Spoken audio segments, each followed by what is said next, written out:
Today, we're looking at Tripura in India. Mm-hmm. There's this press release, April 19th, 2025, talking about, well, maybe starting seaplane services. Yeah, it's an interesting one. Definitely caught my eye. So our mission today is basically to unpack that. What's really driving it? What could it mean? And, it's quite proactive for the Tripura government, thinking about seaplanes. Yeah. It's a bit outside the box for standard tourism infrastructure, isn't it? Totally. The release really focuses on the tourism minister, Sushanta Chowdhury.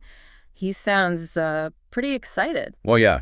He's framing it as this totally new experience for tourists. Something to put Tripura on the map, globally speaking. And it wasn't just like a casual mention, was it? No, not at all. It came after a specific virtual meeting. Ah, right. With MIHAIR, Maritime Energy Healy Air Services. That's the one. So they actually sat down virtually anyway to discuss this properly. Shows they're serious. Definitely. And MIHAIR, they've got form, right? They operate elsewhere. Yeah, the director, Siddharth Varma, apparently gave a presentation, mentioned they run services in Maharashtra, Goa, the Andamans. Okay, so they know the ropes. And their pitch, according to this release, hit all the key points.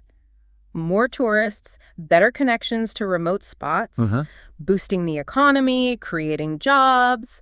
The usual benefits highlighted for these kinds of projects. Which makes sense for Tripura. It's got beautiful spots, but some are tricky to get to, right? Exactly. Seaplanes could potentially just hop over some of those geographical hurdles, offer a direct line. Yeah, like a shortcut. But, the real impact on visitor numbers, that depends on lots of things. Price, connections. True.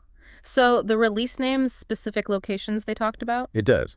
Dumbar Lake and Rudrasagar Lake. Okay, those are known tourist areas already. Right, so they're probably seen as maybe the easiest starting points. Good potential, existing interest, suitable water. Makes sense. And the minister actually proposed specific sites. Yeah, he mentioned Dumbar and also Nirmahal, and interestingly, invited MIHAIR to come visit, check them out on the ground. Ah, okay, a direct invitation. That signals they really want to move this forward. Definitely pushing it. And the timeline, well, it sounds quite ambitious. Oh, what are they saying? They want to launch, if possible, before the monsoon season starts. Wow, that's a yeah. Isn't it? The release even points out this would make Tripura the first state in the Northeast with seaplanes. That pre-monsoon target, it suggests real urgency. But you do wonder about the practical side. Like getting everything set up, regulations, ground support. Exactly. Even if the planes are ready, that stuff takes time. Hitting that deadline would need some serious coordination.